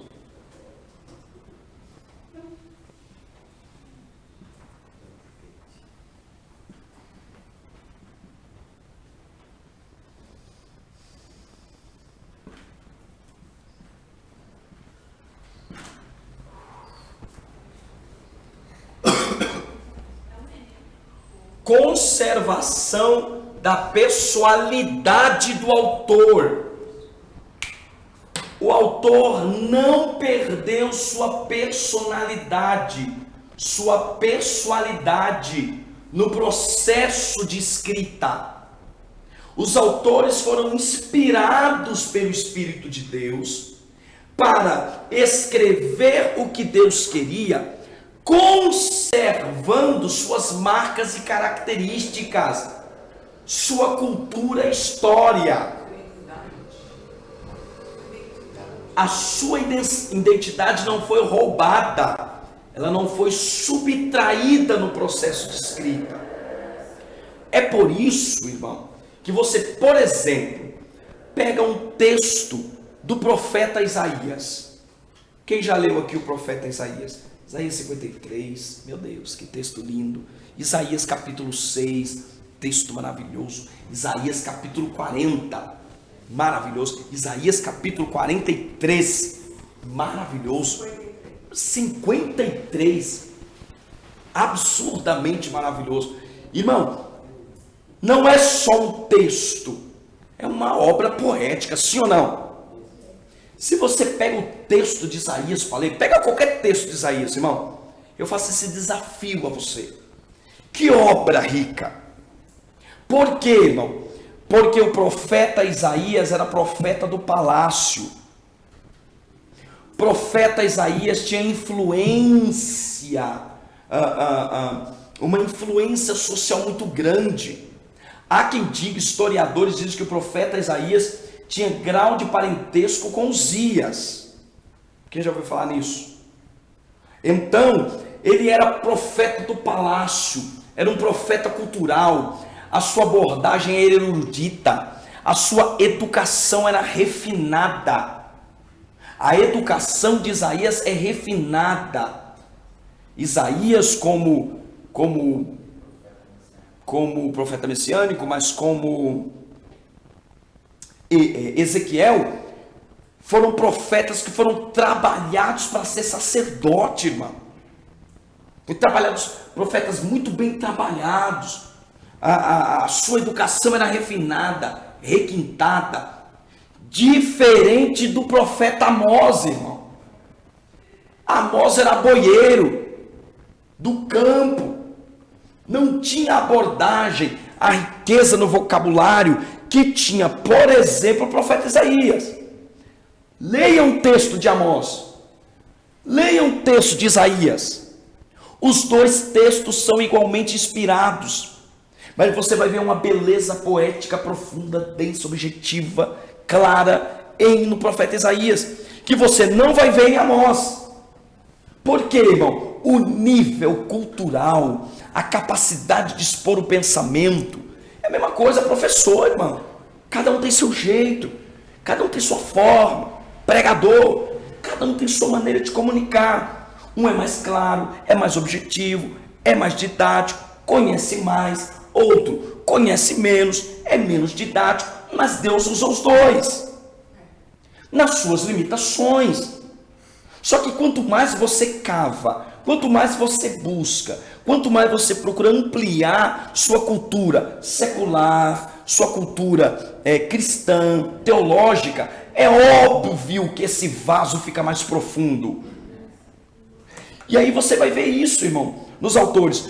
Pega, por exemplo, os escritos que Paulo escreve. Pega os escritos de Pedro. Pega os escritos de Tiago. Pega os escritos de João. Percebe Paulo é mais argumentativo. Paulo vem de uma linha mais escaneada. Paulo tem que falar e explicar. Explica conceito, explica ideia, por que é aquilo. E ele vai. João não, João é mais do faça isso, não faça aquilo. Vai por esse caminho. João é mais prático. João é mais daquela lide do pastorzão. Filhinhos, vai por aqui. Paulo é mais assim, ele é mais erudito. Paulo é mais erudito. Paulo ele vai para cima, ele diz assim, porque a ressurreição dos mortos acontece caramba, não tinha ouvido falar nisso. Porque os mortos em Cristo ressuscitarão primeiro. E ele vai explicando tecnicamente, porque ele aprendeu assim na escola de Gamaliel. Ele tinha 12 idades, né? A escola de Gamaliel era terrível. Paulo ele era forjado culturalmente na Grécia. Ele tem um conhecimento grego muito denso. Ele tem uma capacidade de absorver e de transmitir conhecimento judaico como ninguém, porque aprendeu aos pés de Gamaliel. E tem assim uma facilidade muito grande com o trato, com o convívio de sua sociedade, porque Paulo também tinha uma dupla cidadania romana.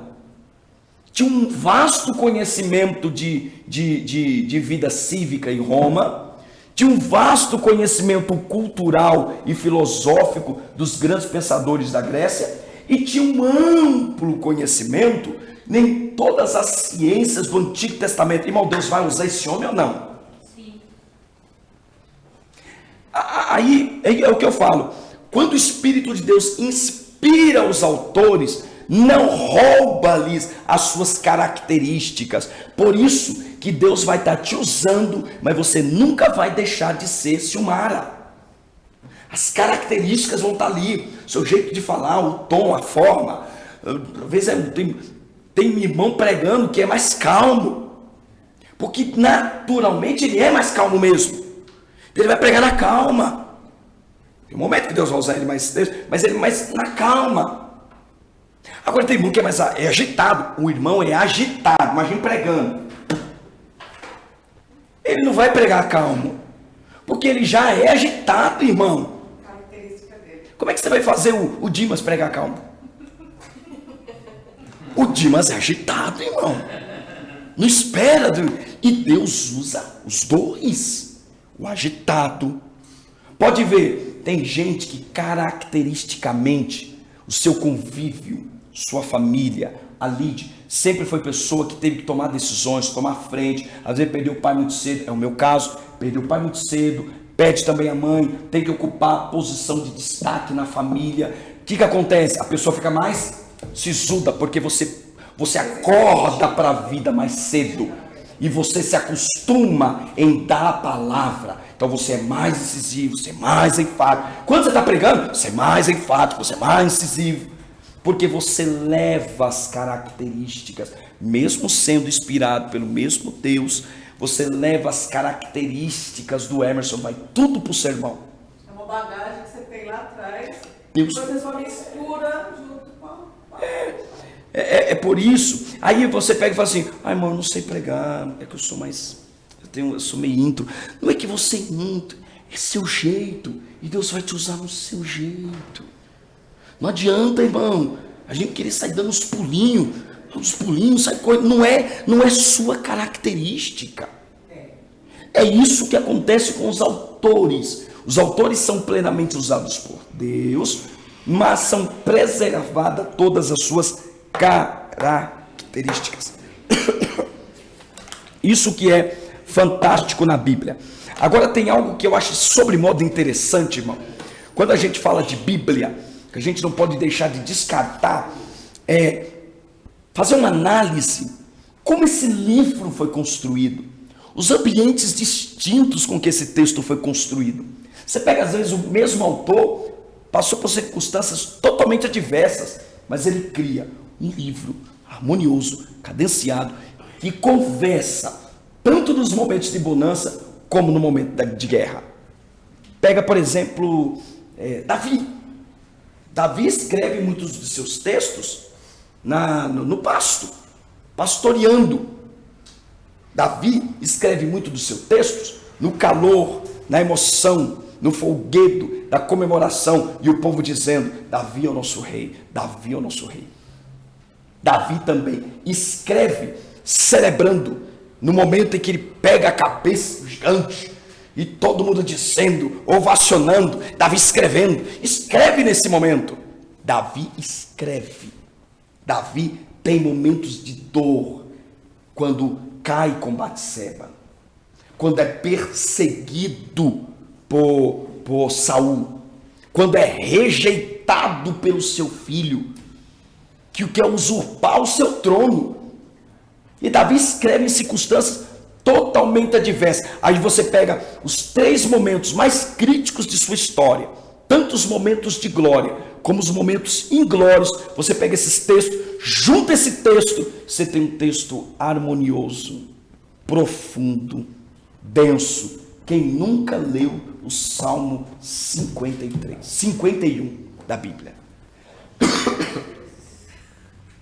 Há quem diga, historicamente, que o Salmo 51 é o salmo após o profeta Natã entrar dentro de sua câmara real e transmitir-lhe aquela parábola que foi difícil de engolir. Ô parábolazinha difícil. Então, a sentença foi fácil, mas a aplicação foi difícil. E veio, pobrezinho, tinha lá sua ovelhinha, mas veio aquele que tinha muita ovelha e pegou a ovelha. Rei, o que fazer com ele? Mata! Mata! Ele tinha um monte de ovelha? Tinha. E ele pegou a ovelhinha de um, foi. Quer esse camarada morto agora. Davi. Aí, contextualizando, né? Eu digo, alguém mais diz. Só que olhou para nós, não tinha mais ninguém. Falei, eu digo, tu és esse homem.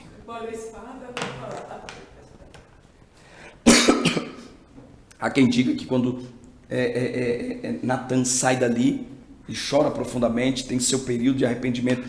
Lá na frente vai escrever o Salmo 51. Que salmo, irmão. Que é conhecido como Salmo do Arrependimento. E ele dizia assim, que enquanto eu escondia os meus pecados, parece que os meus ossos apodreciam. Pecado dá câncer de osso, irmão. Amargura também. Quando eu estava lá, mas quando eu confessei, aleluia, aí veio a graça, veio o perdão, veio a presença, e era um homem que tinha presença, irmão. É um dos únicos homens da Bíblia que experimentou presença. Porque, lembra que eu disse uma vez? O Espírito de Deus no Antigo Testamento, ele vem, cumpre a função, vinha cumprir a função. Por isso que a expressão, isso fica muito claro no livro da judicatura judaica, no período da judicatura judaica. O povo estava em opressão, o Espírito de Deus vinha sobre o juiz, ele era cheio do Espírito, fazia as reformas que tinha que ser feitas, mas vinha, cumpria e ia embora. Era assim ou não é? Por isso que a expressão, e veio o Espírito do Senhor sobre eles, era muito comum, que o Espírito Santo não estava, ele veio, mas depois ele foi embora. Não tinha comunhão, não tinha presença, o que é uma experimentação religiosa, distante. O Espírito Santo via, tanto é que a presença de Deus não era tanto desejada. Lembra que o povo diz, Moisés, vai lá falar ao Senhor, vai lá falar você com Deus. Percebe, irmão? Deus pede para delimita o espaço do monte, faz uma risca, não passa ninguém, porque eu vou descer no monte. A Bíblia vai dizer que o povo vê trovões, ouve barulhos, raios, mas Deus está falando. Mas a Bíblia também diz que Moisés está ouvindo a voz. Moisés ouviu a voz, mas o povo ouviu só o estrondo, porque comunhão não era para ser compartilhada. Naquele momento, a presença causava espanto. A presença de Deus causava temor. Tanto é que eles diziam: Moisés, vai lá falar você com o Senhor. Porque quando Deus desce no monte, a gente fica com medo. As crianças correm. A gente não suporta essa presença, não é confortável para nós. Só que Davi, irmão, experimentou algo diferente. Porque quando vinha o Espírito, Sansão se fortalecia, matava, consumia seus adversários, e o nome de Jesus era glorificado. Mas o Espírito Santo ia embora. Com Davi é diferente. Davi foi o único pastor, Guilherme, que diz assim: Senhor, não retires de mim. Se ele pediu para não retirar, é porque estava nele. Aleluia. Quando foi ungido, sim, no momento da unção, veio graça, mas muito antes de Davi receber a unção na casa de seu pai Jessé, ele já tinha presença. A vida, aí que eu falo, irmão. Os irmãos deles, né? Sim. Algo diferente já havia na vida de Davi. Antes mesmo Antes dele ser ungido na casa de Jessé, Davi pastoreava as ovelhas de seu pai debaixo da presença. Tinha muita graça. Por isso que eu falo, irmão, 10:4. Jesus amado. Por isso que eu falo, irmão, presença de Deus é presença de Deus. Não precisa de título, não precisa de cargo, não precisa de nenhum desses apetrechos. Tá bom, queridos? Amados, paremos por aqui, tá? Os 2 feriados que nós teremos, não sei se vocês perceberam, nós teremos um feriado no dia, esse mês foi muito bondoso com a gente. Vai jogar nossa prova lá para outros meses, mas beleza. Dia 7 não haverá aula, que é feriado, e dia 21 também não haverá aula, tá bom, irmãos? Os irmãos têm a liberdade aí para sair, ir na casa do parente, descansar, ficar em casa, viajar, fique à vontade, tá bom? Então, dia 7 e dia 21 não teremos aula. Não significa que a gente não vai ter algumas atividades, tá bom? Vou mandar uma atividade para a gente fazer nesses períodos aí, tá bom? Uma atividadezinha só, para não ocupar vocês e nem estragar o feriado, tá bom? Estou bolando uma atividade, mas detalhe, vou pedir uma atividade, tá? Para ser entregue dia 21, para ser entregue no dia 28, eu quero essa atividade por escrito. E vai valer 1 ponto na média. Você precisa de 7. Você tirou 6, você vai para 7. Beleza? Tirou 10. O que eu faço com esse ponto? Levo o ponto para a próxima avaliação. Levo o ponto para a próxima matéria. Fechou? Beleza? Só que é o seguinte, irmão. Vai ter que ser um trabalhinho bem feito. Não vou pedir 2 páginas de papel de folha ao maço. Não. Mas um trabalhinho bem feito, legal, escrito, com a letrinha legal, que dê para entender. E eu tenho certeza que todo mundo é capaz e vai conseguir fazer. Tá bom? Vai valer 1 ponto na nossa média. Tá bom? Deus abençoe os irmãos. Em nome de Jesus. Vai ter chamada. Vai ter a chamada. Segure só um pouquinho. Tem gente que ainda vai trabalhar ainda, meu Deus do céu. Oi, irmã. Que Deus te abençoe.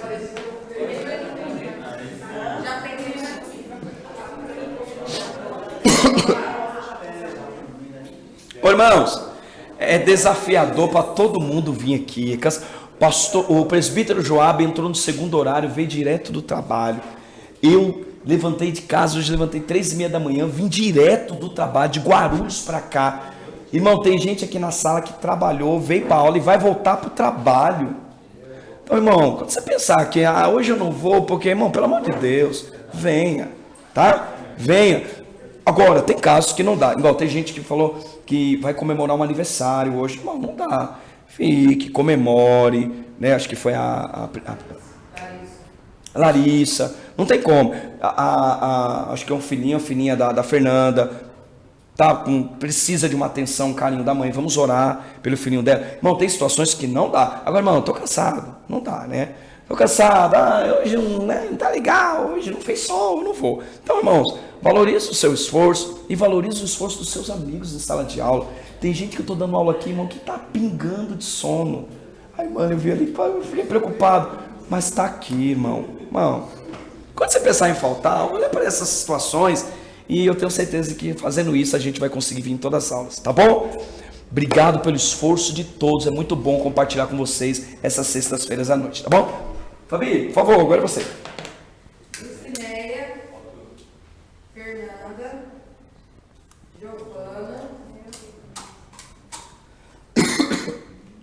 Regiane, Cláudia Diniz, Tamires, Alexandre, Dimas,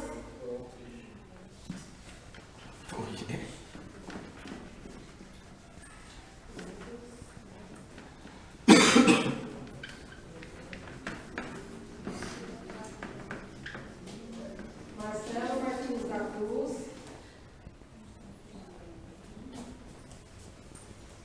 Marcelo Vieira, Daí, Paulo, só Paulo. É o senhor. Paulo Sérgio.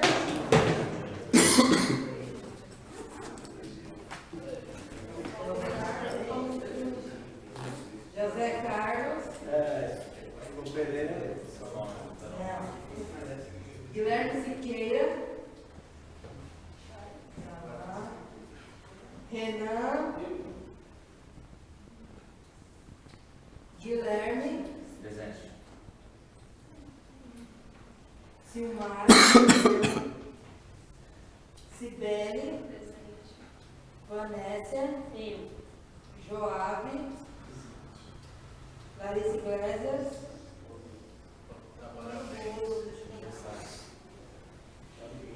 Henrique Siqueira. Cristiane. Viviane. Juliana. Pessoal, outro avisinho, tá? Já estamos recebendo a mensalidade deste mês. Instituto Jovens do Guarabissá. A partir do dia... Mês de abril, né? Esse mês de março. A partir de segunda-feira. Tá bom?